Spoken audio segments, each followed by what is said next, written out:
Hjärtligt välkomna till seminariet som vi ska börja här om demokrati och ungdomar.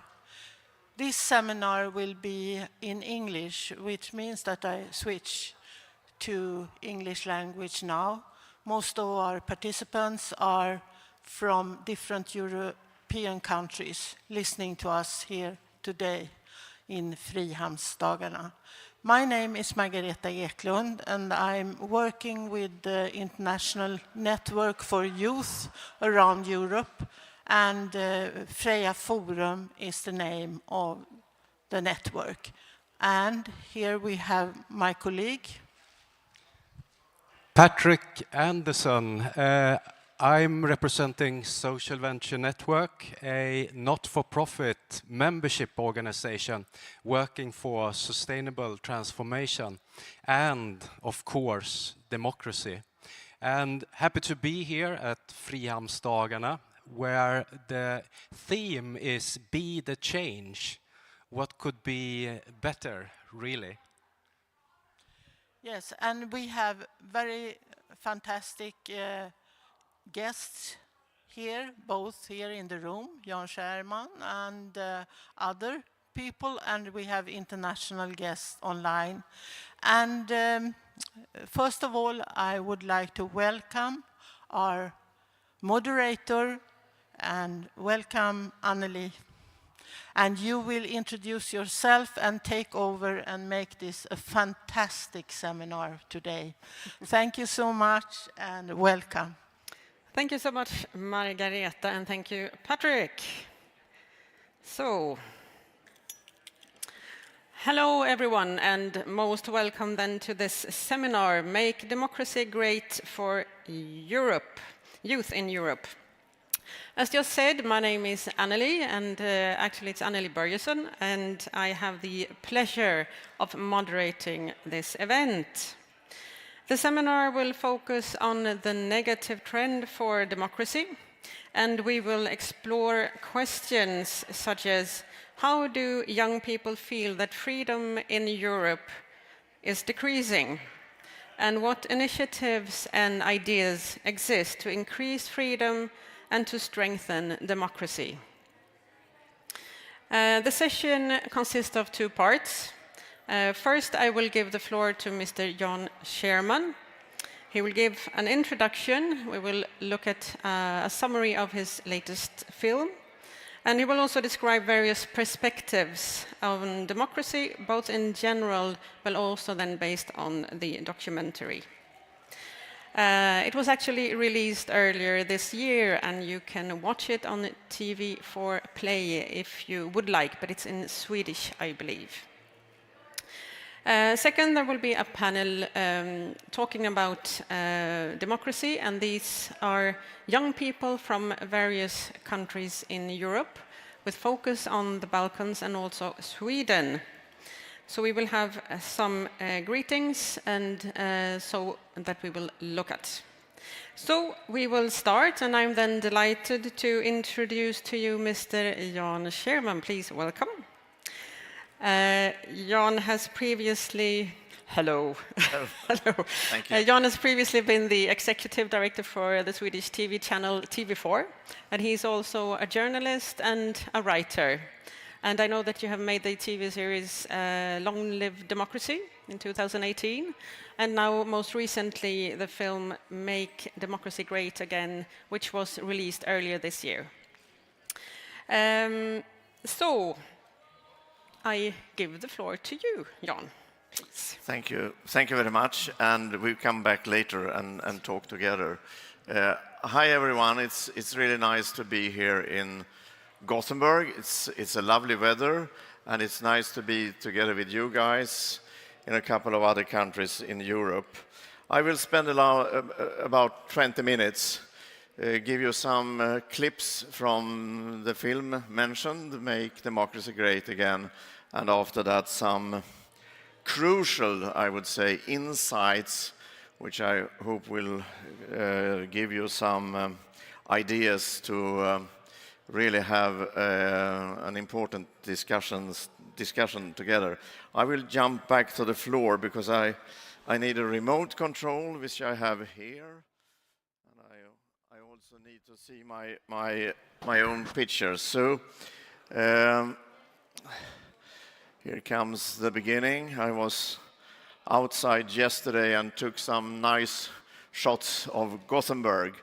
And let's start with around 10 minutes summary of my film, Make Democracy Great Again. Honte à la France, honte à Macron. Equality and democracy are under assault. Attacks on democracy are increasing and becoming more severe. The group planned to storm the Parliament building and seize. Parliament is a disgrace. Are we in a worldwide crisis of democracy? In the last 10 years, I have seen a frightening backlash. The number of people in the world living in fully fledged democracies is now as low as 13%. But there are also those who are fighting for the democracy that we take for granted. Dödsstatistiken, brottslighet. Ibland ser man inget hopp. Men det finns lite hopp. And I ask the question, where is the world? Why is the world not hearing us? I wonder, will democracy survive?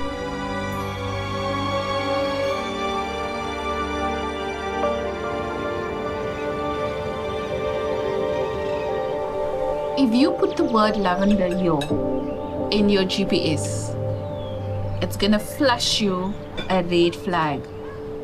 And that red flag means it's danger. My relationship to the community of Lavender Hill is, I see myself as a protector, as a human rights defender. My work here is much more than the daily struggles for safety, the daily struggles for human dignity, the daily struggles for holding this democracy accountable for us as women not feeling free, not feeling safe.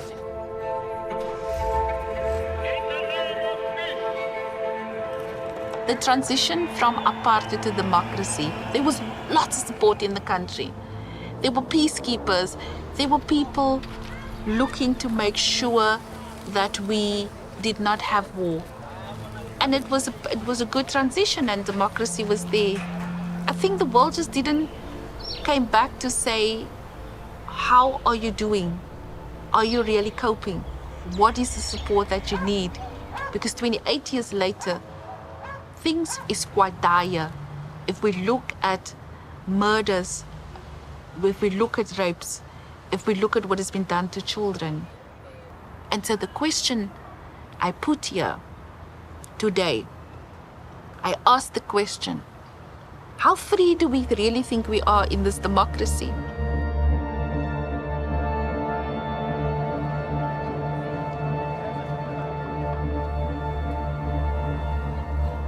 Tjena! Tjena! Janne, Per, får jag ställa lite frågor då? Scherman ställer vi inte upp för. Du är en fiende till våra åsikter, det vet jag. Per Öberg, Jan Scherman. Jag visste inte att vi var i krig. Alltså, det är vi inte. Det är lågintensivt och politiskt än så länge. Men du tillhör motståndarsidan. Men du, jag ville bara att du skulle berätta. Vad är det för samhälle som ni vill bygga? Du står ju här och valkampanjar. Ja, vi vill ha ett samhälle där vita är värda någonting. Det är de inte idag. Och hur ska man komma dit? Ja, jag kan förklara det i timmar, men inte till Jan Scherman. Men nu undrar jag, kan du tänka dig i något läge att använda våld för att uppnå de mål du vill? Ja, alltså om vi är trängda så att vi håller på att förintas, då är det klart vi bits tillbaks. Men för att erövra makten menar jag. Ja, men det säger jag inte. Vi säger att ni har fått makten nu och det är ditt politiska program som styr landet. Finns det olika partier där som tävlar mot varandra? Du kan ju läsa på vårt program. Vi är emot det parlamentariska systemet. Ja, jag har pratat tillräckligt. Alldeles för mycket egentligen. Men... Så där tog intervjun slut, eller? Ja, det gjorde den. Okej, ja. Då säger vi tack för det. Ja, det gör vi. Hej, hej. Hej, hej.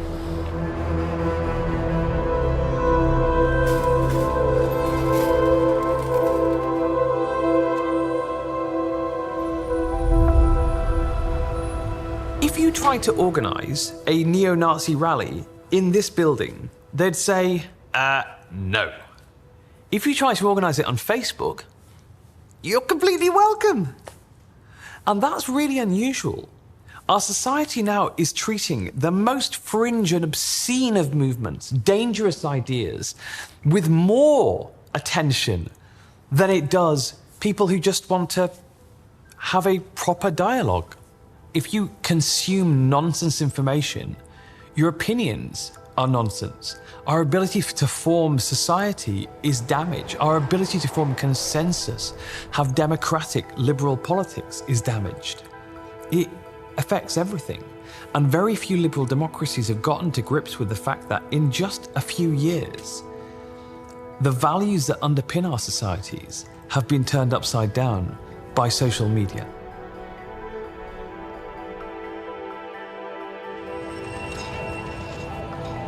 Who here honestly believes their voice is heard in Washington right now? Our nation is in danger. In 2016, we voted for a changed nation. We voted for a wall. We voted to repeal the Unaffordable Care Act. We voted for a government that represents the people rather than... What do you think of the political climate in America today? It looks like not being able to talk to people at your job about how you feel because of your concern for repercussions. You look shocked at that. Yes. That in America, that's common sense. Is you don't, if you're a Republican in New York, you do not bring it up. This polarization, you're not afraid that when it increases, it leads to physical actions. I don't want us to be in that situation, but the problem is that one side, namely the left, has been increasingly resorting to more aggressive, to more violent tactics. I think sadly, unfortunately, hasn't gotten better under this current administration. In my lifetime, we're certainly at a height in terms of polarization. What will happen? Conflict.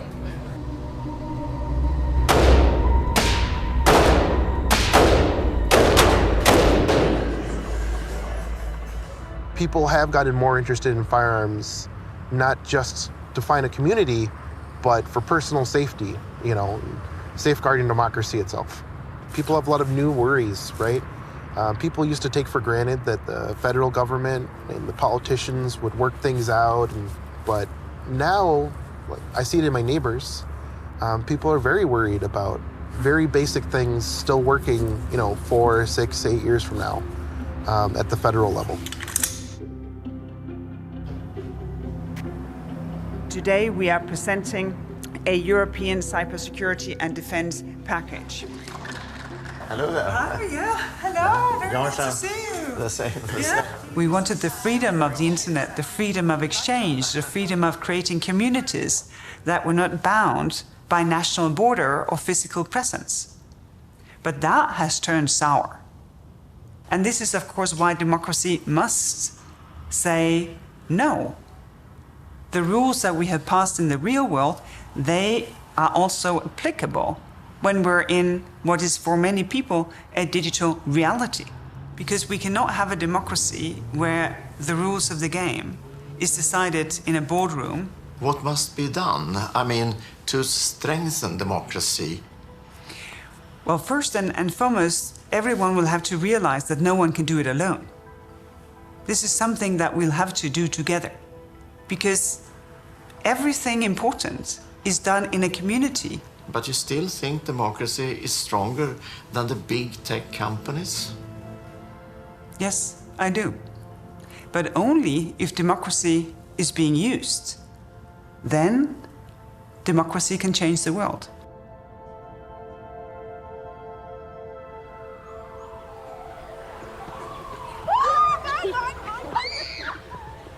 We want to raise the next generation of men and women that would not use violence as a force. So currently we run a gender-based violence program. Even if my voice is this little voice between these containers, I'm not somebody special, but I will hold them accountable every day through this work with the breath that I have in my lungs until I don't have any more breath. Because this is what it needs to be. We have to build the next generation of responsible leaders, men and women that will be able to work together. I used to cry my eyes out in the beginning. And one day I said, no, you can't.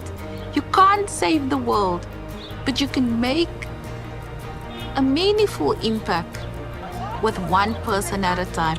Sometimes it requires for you to actively listen to somebody else. And this is what leadership is about. It is about when the people call, I will honor the call, but then jointly we will walk together to where we are needed.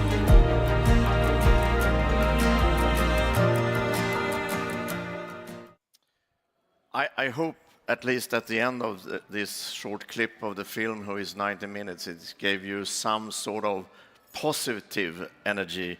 Because if you look at the map, the world map, and a lot of studies about what's happening with democracy, I'm sad to say, but the figures go down. I mean, 30, 35 years ago, we were at the top, optimistic top. The Iron Curtain was fallen down, and we saw a lot of newborn democracies around the world. But now the direction is in the opposite way. You can go to the studies yourself. Freedom House, excellent study, and here in Gothenburg, a lot of scientists gather under the headline "We deem varieties of democracy." Everything goes, sorry to say, in a negative direction. I will just put your attention on the fact that democracy is something quite new. I mean, 100 years. If I go to myself, it's a really long time. But from a historical point of view, it's pretty short. Here in Sweden, we had democracy in the meaning everyone had the right to vote. 1922. But honestly speaking, it took actually much longer time, because people with what we call intellectual disabilities got their rights much later, at the end of 1980, 1989. And today, for me, it's really surprising. We have in the society on top level scientists, authors that really discuss if democracy is out, and they are pointing their fingers on what they will say more efficient systems, autocratic systems. The book you see here is in English, Against Democracy. It's a professor in Washington, Jason Brennan. It's translated to, I think, 20 languages. Goes directly versus democracy, and we have a lot of debate here in Sweden in the same direction. I made a study myself with the help of a research institute here in Sweden. We interviewed around 3,000-4,000 people, and I give you some short figures, and then we go back to the second part of this seminar. I would like to point on Sweden, because we are also very often regarded as a very stable democracy. Me, myself, I doubt it. If we ask the ordinary people, 67% can't imagine becoming a politician. And more than 30% think that the political parties actually are something that weaken democracy. And there is a very, I would say, large group of people that doesn't trust the media. If we go to the politicians themselves, I think what comes here is really a big problem. See for yourself, 36% threats or abusive treatments against politicians on a weekly basis. 53% of the women are more affected negatively compared with men. If I take this last line, 40% of this is from the Swedish parliament. 40% of the politicians in the Swedish parliament thinks that the democracy is under threat. I think we jump over this clip here.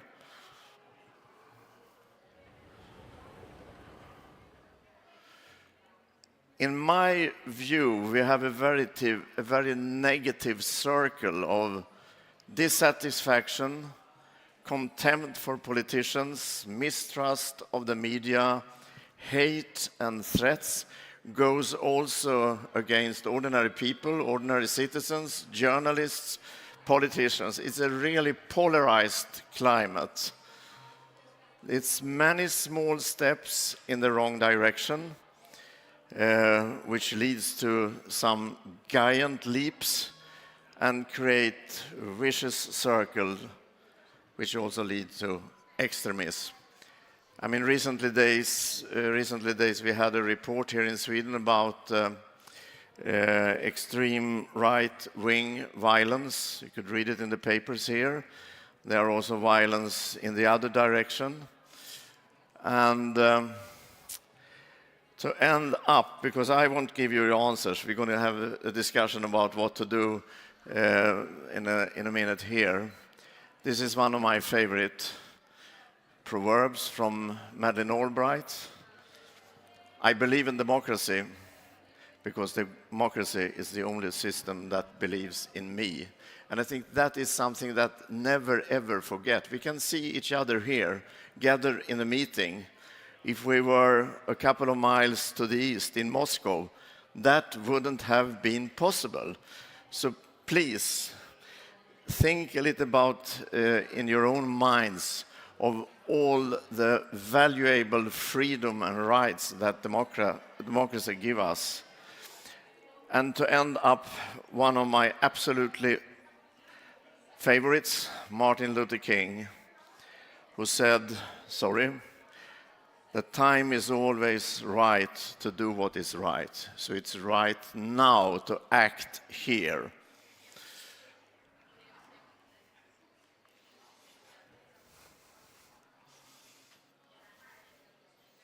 Don't underestimate the threats. Beware of all the small steps you see in your ordinary life. And finally, take your own personal responsibility. So that was my ending word, and I'm not going to answer this question because I think that is what we are going to do now, at least try to do that. So thank you for this, and I hand over to our moderator. Thank you. Thank you so much, Jan, for this summary and the introduction of the film, and also for your reflections. So indeed, there is a negative trend, and it has been going on for quite some years now. It's about 15, 20 years. So how do young people in Europe reflect upon that? And this takes us to the second part of this seminar. It's my very great pleasure to introduce to you youth from different countries in Europe. And we have with us today Mr. Clyde Argemandriti from Albania. You will also have the opportunity to meet Miss Angela Zdravkovska from North Macedonia. And we have from Serbia, Miss Lija Stojkovic. And also with us here from Sweden, who's actually here in this room, so he will be joining us live, is Mr. Taufik Saleh also. So the questions that they have kind of used as a basis for answering what they're going to say in these small film clips that you will be given quite soon are the following. So democracy is a political system where people choose and replace a government through elections that are free and fair. It includes representation, participation, rights, and the rule of law. But what is democracy for you? Another question is that, interest in democracy among young people can have its beginning in various fields, such as politics. It can be social issues. It can be what's going on in your own country, but also in other countries. But what we have asked the youth here is to respond to the question, what was it that caught your interest to engage in this? And thirdly, as Jan has stated before, and as various reports, you mentioned Freedom House and also VDem here in Gothenburg. There is a decline and the interest is not that big, it's weakening. So what can we do to turn this development around?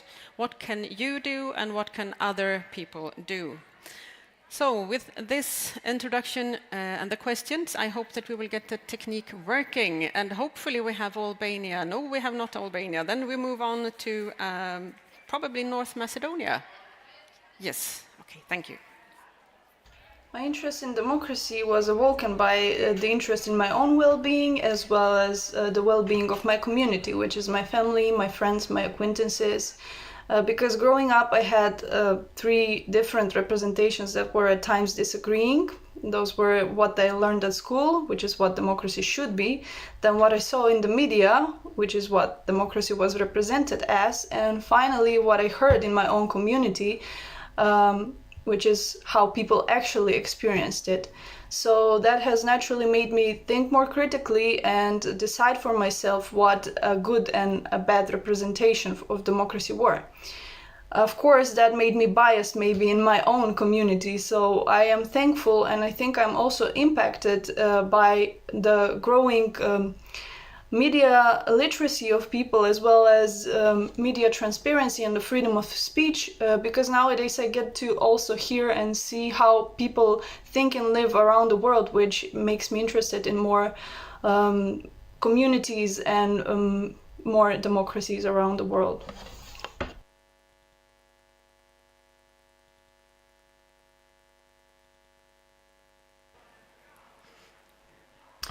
Democracy is, at least in theory, the most fair system we've had historically, in the sense that it has the potential to bring about well-being of all people.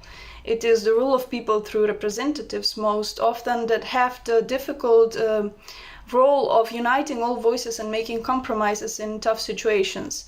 However, we cannot dismiss the fact that we live in an era of globalization and that we have problems that concern us all more and more every day, like climate change, as well as the well-being of our planet as a whole. So I would say that for me, the notion of democracy has evolved to a system that acts from a humanitarian but also an ecocentric point of view, making decisions locally but thinking on a global scale. What I think young people and people in general can do, and governments should definitely provide, is more transparency and interaction, as well as raising awareness on social media, which is already happening to some extent, and I'm happy about it. However, I think that at least in young people, the decreasing interest has to do with the fact that sometimes don't feel like we're included in the decisions that are made for our future, because a lot of decisions are still made behind closed doors, and it's just such a shame that in an era of data-driven progress, where there are so many possibilities to gather opinions, to make people feel more included, that democracy is still boiled down to and associated with just elections and referendums. That just comes to mind. So I think that maybe they could even learn from successful companies. They probably do use it to some extent, the data about satisfaction, no? But yeah, whole businesses are being oriented about what customers need and what can be provided, and swift changes can be made and mistakes can be corrected. And I think that just the tempo with which this happens in governments is not up to par to what that can be delivered and what we deserve. So yeah, I think there's a lot to be learned there, because there could be much faster changes than us just waiting for another election term and new promises that may or may not be fulfilled. So thank you so much. So then I wonder, which country do we have next? I'm sorry, we've had a little bit of a problem with the technique here. Hello, everyone. Due to technical difficulties, I was asked to record myself talking on the subject of democracy. So I'll give my best, and I hope I stay on point since I'm not there. So let's begin. My name is Lija Stojković, and I work as a project manager at the Association of Business Women in Serbia. Although our mission, activities, and projects are aimed at improvement of business climate through the support of women entrepreneurs, we are also focused on fostering public-private dialogue in order to socially and economically empower women, and especially girls of all ages. Considering my line of work, naturally, I would emphasize the importance of democracy, meaning also human rights and fair education and work conditions for females in general, since despite us living in 21st century, women, unfortunately, especially young women and girls, are still discriminated against when it comes to many different aspects. For example, in Serbia, wages for women are 21% lower than for men. Also, girls usually choose different education and career paths since they are not encouraged enough by their parents and society to pick so-called male-dominated professions. I'll give you one example, which is information and communication technologies. Therefore, the International Girls in ICT Day was, as you probably know, established at the level of the United Nations and is celebrated every fourth Thursday in April. This day is also important for the democracy and equal rights of girls and women in general. The Association of Business Women in Serbia organizes the event that celebrates Girls in ICT Day for 14 years. Around 11,000 of girls participated so far. The results show the interest of girls to recognize entrepreneurship as a possible future place of employment through this type of real meetings with entrepreneurs. After the evaluation done by girls, 95% of them declared that they would like to be like the women they met that day, and half of them wrote that they would like to be directors like the entrepreneurs involved in ICT, whose companies they visited.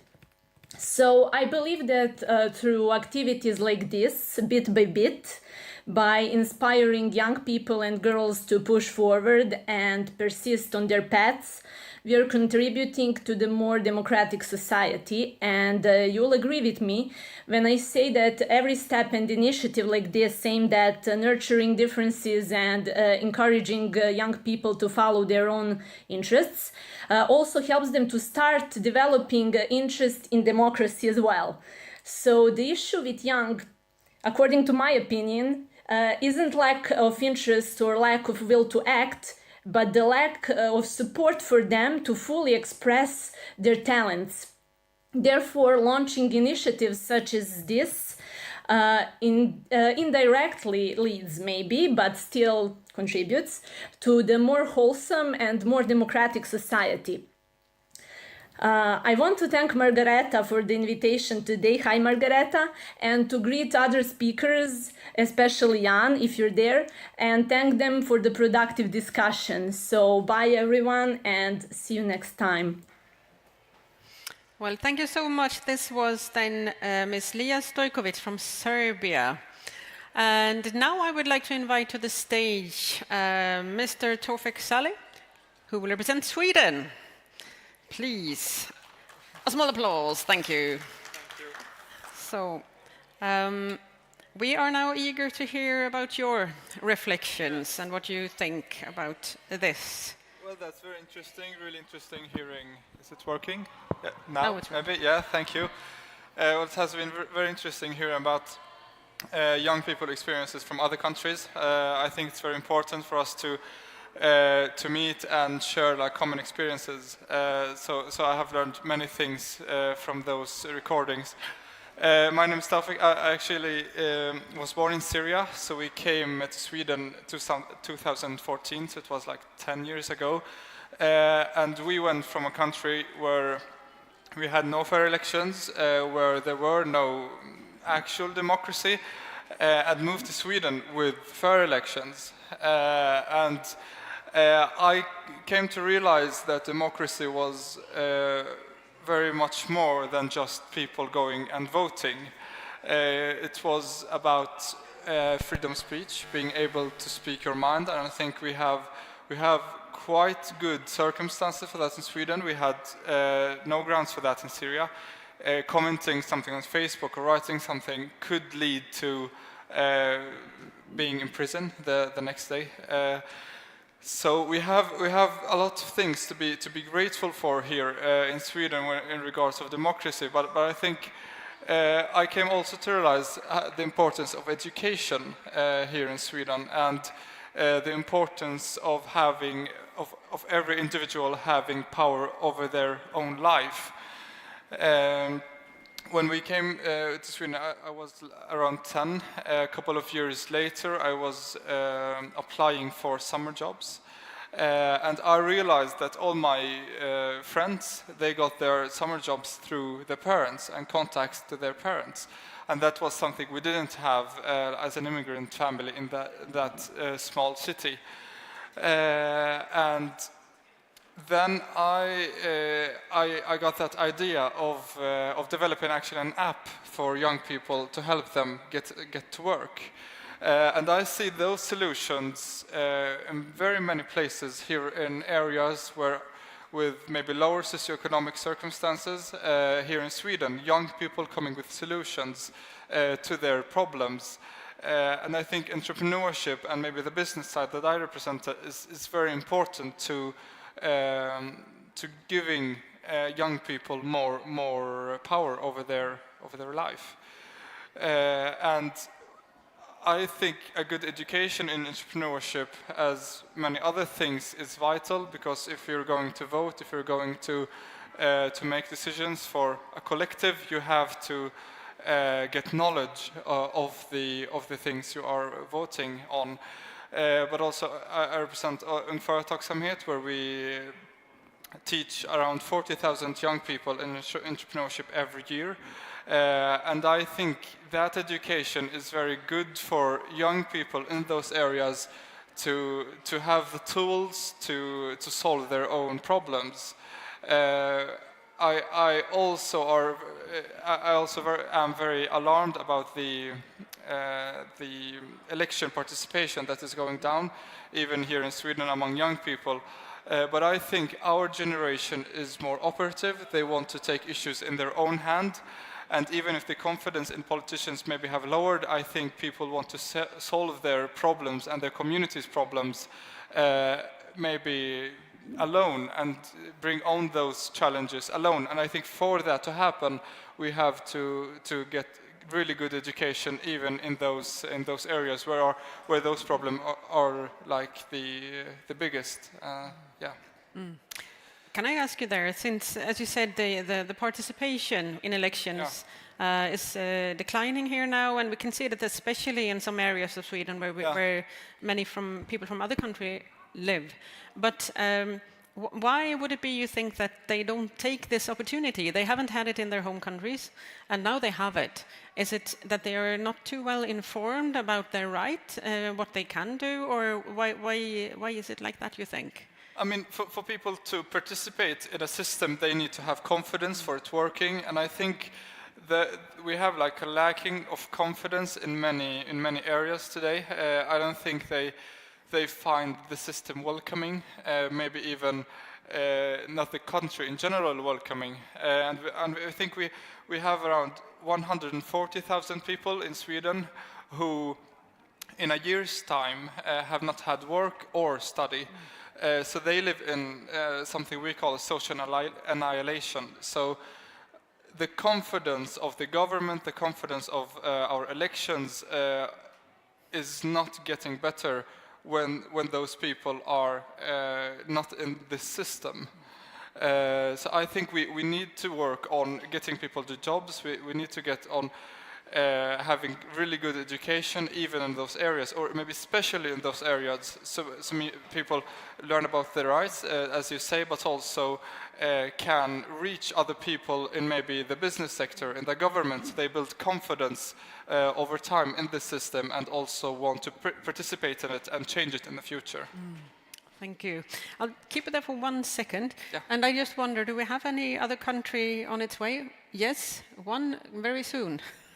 Okay, that's good. So what would be your recommendation? I mean, you were talking about education and so on, but do you have any other ingredient or recipe, something that you would like to enlighten that I think that, well, this would really be good if we could do to get people more involved? I think that should focus on the job market. We need to get more young people, among those 140,000 here in Sweden, to get to work. Getting to work is getting an honest day's living, but also getting a social life outside of that place. So you get to another place, you build confidence with other people, and I think the relations you build when working and getting that job early is very vital to building confidence in our democracy, in our election system as well. Yeah. Well, thank you so much. Thank you. Okay. All right. It's all right. So thank you. You have one there now. So I thank you so much for now. Thank you so much for your valuable contribution. Okay, so which country is it that we have managed to bring on? My name is Janana. Which country is it? I study law at Faculty of Law, University of Sarajevo in Bosnia and Herzegovina. Democracy represents a system of governance that empowers individuals through the principles of equality, participation, and representation. It ensures that decisions reflect the collective will and protects fundamental rights and freedoms, allowing for a more dynamic and inclusive society. My interest and commitment to democracy began with recognizing its role in shaping fair societies. Exposure to diverse perspectives and the impact of democratic processes on real-world issues sparked a deeper understanding of its value. To increase interest in democracy in the future, we need to prioritize civic education, enhance transparency, and foster inclusive dialogue. Engaging younger generations through education about the impact of their participation and showcasing how democratic processes can address their concerns are crucial steps. Personally, I can contribute by advocating for and participating in civic education, initiatives promoting informed dialogue, and staying engaged in the democratic process. Others can support democracy by staying informed, engaging in constructive debate, and participating in local and national elections. Additionally, supporting organizations that promote civic engagement and working to address systemic barriers can help foster a more robust democratic society. And there's the mic.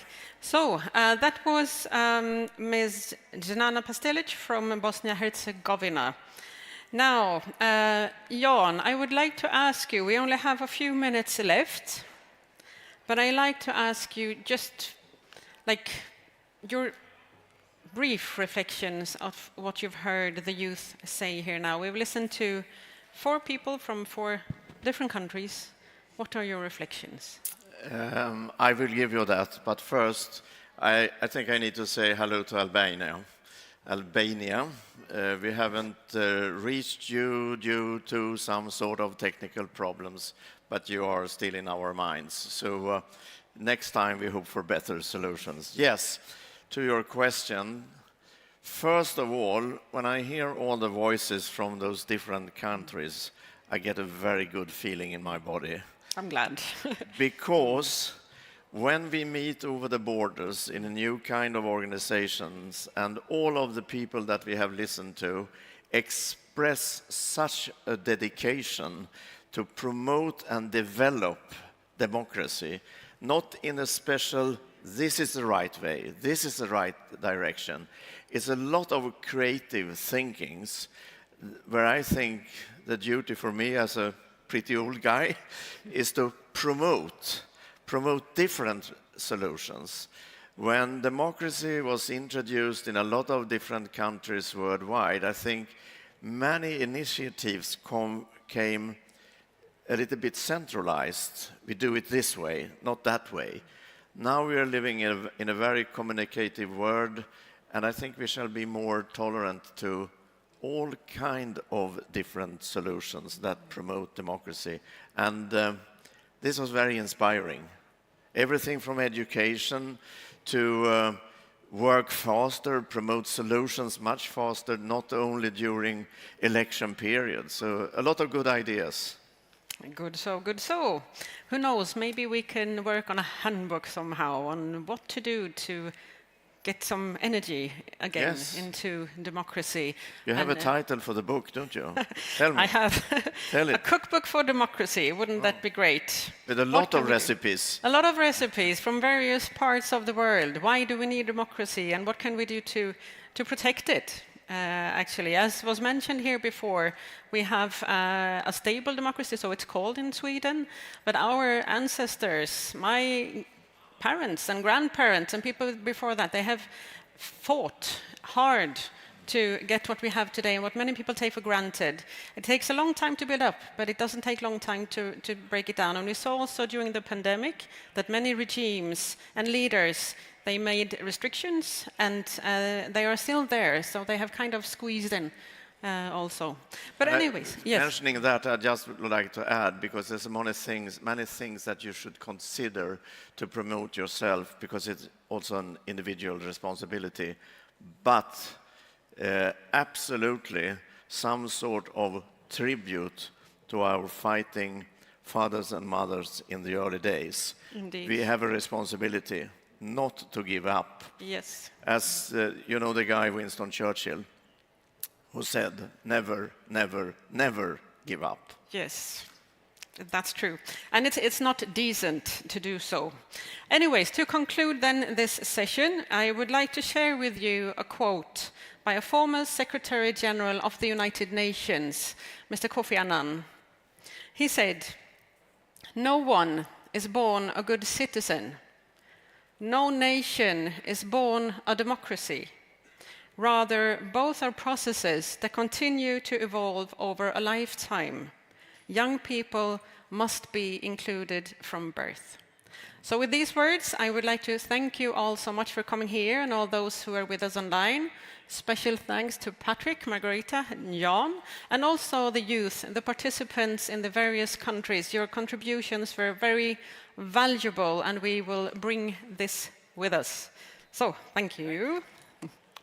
Thank you. And we really would like to thank you, Anneli Börjesson, and of course, Jan Scherman, for this very interesting seminar we had. But I would also like to thank our participants, all our participants and panelists in Western Balkan.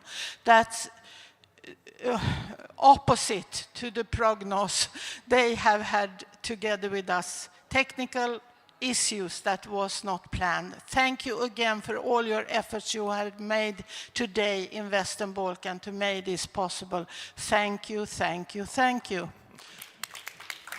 And before I give the word to Patrick to say the absolutely last word, I have now made my own quota for what I think make democracy for the future, but starting today in all parts of life.